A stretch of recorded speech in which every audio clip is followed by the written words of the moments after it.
In this video, we're going to be talking about the things that I stopped buying once I discovered my personal style. Let's get started.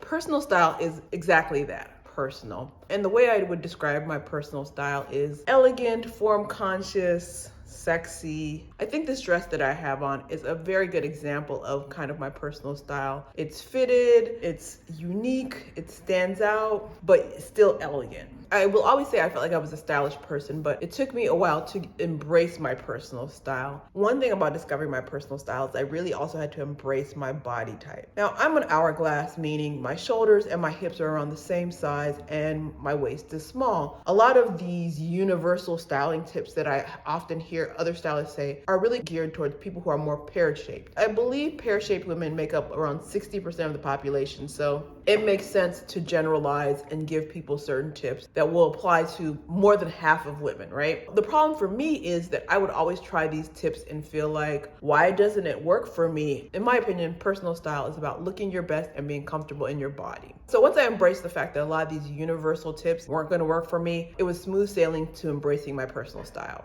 So let's talk about the things that I stopped wearing, and I'm not trying to be shady. I would say a lot of the things that I don't like work for other people, look great on other people. I've just tried them and I'm like, no. So the number one thing that I stopped buying when I embraced my personal style was baggy clothes. And baggy clothes runs the gamut to, baggy sweatshirts, oversized flowy dresses. I feel like all of my favorite influencers and a lot of quote unquote style experts will always tell you, buy an oversized blazer, it's so chic. I wasn't always a big blazer person. The reason was I would try oversized blazers and I just felt like they made me look very top heavy. Oversized anything does not suit me. I live by a cinched waist. I've even had some people recommend that I try loose, flowy clothes. Those are the worst things on my body. So the main reason I don't like oversized clothes is I feel like it adds bulk to my body. It makes me feel like I'm hiding something. I feel like a lot of high fashion clothing is like oversized or slouchy or even layered. That looks awful on me. I wish I could wear those man repeller type outfits, but it just doesn't suit me and my personal style. Next up is low and even mid-rise jeans. I'm just gonna put it out there. I only wear high-rise jeans. I do own some mid-rise jeans and leggings. They're what I would consider a high mid-rise to low high-rise. I have hips and a small waist, and most of the things that I think look better on me require a higher waist that's cinched up. Mid-rise jeans are just okay to me. If you go shopping in a store, mid-rise jeans are the default. For a very long time, I didn't wear jeans. I think there was like 5 years where I just never wore jeans, and I just thought it was because I don't like jeans. I'm sure some of my friends are gonna be like, I remember you wore low-rise jeans. I did. When Britney and J-Lo and everybody were wearing low-rise jeans and showing crack, I was one of those young kids out there embarrassing my mama. Yes. But when that trend went away and it was only mid-rise, I was very just meh about it. I thought I didn't like jeans. And then the high-rise jean trend came in and I realized, I don't hate jeans. I just hate jeans that aren't high-rise. So once I discovered high-rise jeans, I have purchased a lot of jeans. Confession time, I own like 20 pairs of jeans. I currently wear 2 of them, maybe 3, a high-rise straight and a high-rise skinny. Those are the only 2 you'll see me in. I have 1 pair of high-rise straight jeans from Mango. I think I got them over a year ago. These Mango straight jeans are like the jeans that I've worn like 95% of the time. The only problem with them is they do have distressing at the knees. I feel like the distressing in the knees is very chic, but if I could find these exact same jeans with no distressing at the knees, baby, game over. I'm only gonna be swapping back and forth between these 2. My skinny jeans are probably going to get no love. Are you high rise or mid rise? Pick a side, people, and don't get in my comments saying you like low rise, because nobody likes low rise jeans. It's definitely a trend, but no. I feel like in a year, we're all gonna look at that Mumu set and be like, what was I thinking? Once I found my personal style, I really had figured out the silhouettes that worked for me. So one of the silhouettes that really worked for me were high-rise jeans, as I've just mentioned. So after that, I realized that A-line skirts do not work for me. I feel like A-line skirts are very, very popular for women because they look really good on pear-shaped women. I tried to like A-line skirts. I feel like by default, my body's very symmetrical. So anything that causes the balance or the symmetry to be off kilter, it just doesn't look right to me. Similar to why I don't like baggy clothes. So A-line skirts really work for women who are pears because, pears have really narrow, small shoulders. For me, because my shoulders, they're not wide, but they aren't super, super narrow. I feel like I look blocky. It just looks off. I gravitate towards pencil skirts, whether it's a dress with a pencil skirt or just a regular pencil skirt. I want the bottom of my dresses and skirts to skim and sometimes even hug my body. A-line skirts work really well for people who are pairs and for, I think, people who are a little bit more, top heavy. For people who are top heavy, it kind of makes them look a little bit more curvy. And for people who are pear shaped, I feel like that extra volume at the bottom helps regardless. It's not for the kid. Every time I buy an A-line skirt, I get rid of it. I have a few in my closet. I wear them for pictures, but if you're gonna ask me to wear them in real life, number one, it's not my style. My style is definitely more figure skimming. And some of my friends would say figure hugging, but whatever you wanna call it. Especially when it comes to skirts, I like skirts that follow the curves of my lower body. That's it. Those of y'all who love A-line skirts, go on with your bad self. I think you look great. I don't personally like how I look in it. So during the pandemic, I started buying sweatsuits. I feel like we all started buying sweatsuits. Leave me a comment if you remember the tie-dye sweatsuit stage of the pandemic. So during the sweatsuit stage of the pandemic, I was having a very, very hard time because, as I said before, I don't really wear baggy clothes. Now, we were spending so much time in the house, I wanted to be comfortable. When the panoramic first hit, it was spring, so it was fine. But once the winter came, and I was really in search of sweatsuits. Unfortunately, that was when I was reminded of, number one, I don't like baggy clothes, and number two, I don't really wear sweatsuits. And I love them for everybody else, but I look very sloppy in a baggy sweatshirt. The first sweatsuits of the pan-seared salmon were super, super baggy, but then started making sweatsuits for women. And that's when I started seeing more and more crop sweatsuits. Let me just tell you, any type of crop tops are my jam. They are my personal style. I will wear a crop top to a fancy event and look elegant because it works for my personal style. Once the sweatsuits with the crop top entered the chat, I was all in. I went a little crazy because I currently have around 7 sweatsuits with crop tops. It is what it is. I love them, I love them, I love them. The only problem with the sweatsuits is the next thing I realized is I don't wear because of my personal style and my body. I don't wear a lot of crewneck shirts. Most sweatshirts, most t-shirts are crewnecks. Like this is a crewneck, but the reason I like this top is it's business up here and party down here.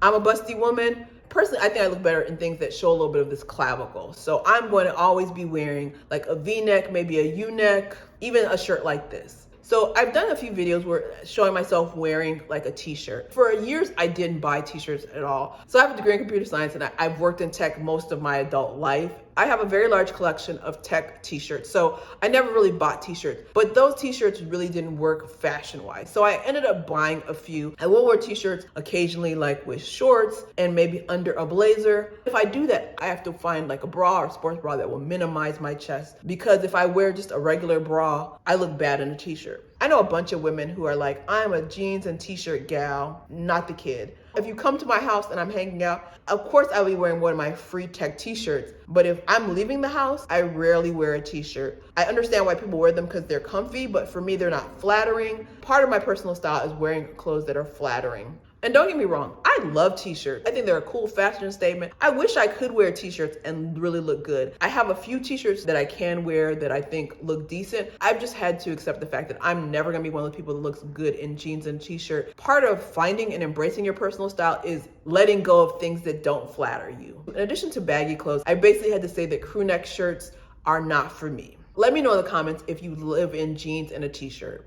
So next up is white gold and silver jewelry. I have an African mother who basically got my ears pierced like when I was like 2 months old, and I've been wearing 14 karat gold earrings for basically my whole entire life. So I remember I went to college and I ended up getting my ears pierced a second time. It was a big debacle, but I started with trying to wear non-14 karat gold earrings. This was also around the time when those silver return to Tiffany necklaces and bracelets were hot. So I went from wearing only 14 karat yellow gold to then wearing silver. I knew I couldn't wear silver earrings because my ears were like, no. So I ended up buying 14 karat white gold. I'm gonna also have to blame Sex and the City for this one too, because if you guys remember in Sex and the City, Aiden bought Carrie a yellow gold engagement ring and she was mortified. If I recall it correctly, Carrie loved to wear gold. She had a yellow gold Carrie nameplate, but she kind of considered that like just her fun pieces, her quote unquote ghetto gold. I also remember the stone was like a pear-shaped diamond. Pear diamonds are gorgeous. That is neither here nor there. But when it was time for her engagement ring, she wanted platinum. I think that was the moment where I decided decided I'm not wearing yellow gold anymore. I decided I needed either white gold or platinum or nothing. So for a good 5 years, I only wore white gold. I used to wear white gold diamond studs. I have this like Roberto coin necklace that's like in 18 karat gold, yellow gold. I had 18 karat white gold one that had like the letter C on it. I loved it. I wore it for like 5 years straight without taking it off. I feel like the trend changed and yellow gold became really, really popular. I remember when I stopped wearing the necklace, I was looking for a yellow gold version of it, but I just couldn't find one. And it was really hard at the time because everything was platinum. It was just a very gradual shift. I went from wearing a few things yellow gold to now gold all on my wrist, gold all on my neck. Everything is yellow gold. I do own a few white gold pieces. I do own like a silver Tiffany bracelet still. I only wear them occasionally, and that's really if I have an outfit that necessitates it. But most of the colors that I wear look better with yellow gold. I feel like white gold looks a little bit ashy on me. I have a lot of warmth in my skin. I feel like yellow gold really brings that out. But I have friends who look stunning in like white gold and platinum. I feel like everybody has a precious metal that they kind of gravitate towards too. The color and skin tone of your skin dictates the jewelry that's gonna look best on you. So I always thought I was gonna get like a white gold or platinum engagement ring. I was engaged before and my engagement ring was white gold, but if I were to get engaged again, I would ask for an 18 karat yellow gold band because that's just the color that looks good on me. Let me know in the comments, are you a yellow gold or white gold person or even platinum? So next up are like faded muted colors. I like color. Truthfully though, when I started my YouTube channel, I thought I was gonna be wearing neutral colors because I saw a lot of my favorite YouTubers like Hilo Lux and Octavia wearing neutral colors on camera, and I was like, oh, that's gonna be me. I remember when I first started filming, I would try to wear neutral colors and like a neutral lip. I looked very washed out on camera. It just wasn't my thing. A lot of these YouTubers at the time had long hair, and like wearing white and then having hair that's like basically down here works. But because my hair is shoulder length and above, I need a little pizzazz in the body area. Before I knew my personal style, I was one of those people like, I like black, dark colors. I still like black, but I realized that color looks great on me. So I'm an Aries, and I remember always people like, oh, you're an Aries, red should be your color, blah, blah, blah. And I was like, absolutely not. I can't wear bright colors. And if you've seen any of my videos, I have since changed my stance on red. I love red lipstick, I love red clothes, I love red shoes. 21-year-old Kathy will be mortified at the amount of red that grown Kathy wears. I currently feel like jewel tones are the color that makes my skin just light up. The funny thing about it is growing up, my mother always put me in jewel tones or pink similar to this dress I have on now. If I look at all the family pictures we took growing up, my mother would always have me in a pink dress and my older sister would always be wearing either a light or mid-range purple color dress. But I will say a lot of the colors that my mother used to have me wear as a child, I am now embracing. Like I recently wore green in a video. I haven't worn green since my kindergarten picture day. My mother bought me this like jade green dress. I think for the 6 months that it fit me, I wore it for every special occasion. My 5th birthday was on Easter. We had a party. I wore it then. I wore it for kindergarten picture day. I feel like it was the right shade of green. Tried other colors. Recently, I was trying muted colors. Muted colors do not work on me. I feel like my skin kind of overpowers colors that are very muted. Like I said, everybody's skin tone is different. I have a lot of warmth in my skin. I need colors that are very vibrant to play off my skin. Bright whites and even creamy creams and dark blacks. Like sometimes when I wear faded black, I'm like, I will wear gray on occasion, but gray isn't my best color. If I want to look great, especially on camera, I'm gonna put on a bright, vibrant jewel tone color and knock it out the park. I think I look good in bright colors. I've had other people tell me I look good in bright colors. Let me know in the comments, what do you guys think of the bright colors I wear on camera? So those were the things that I've given up ever since I've embraced my personal style. Let me know in the comments some things that you've stopped wearing now that you've embraced your personal style. So I think not embracing your personal style and your body type are a fashion mistake. If you want to see a video where I talk about other common fashion mistakes, I'm gonna link it here. All right, see you next time. Bye.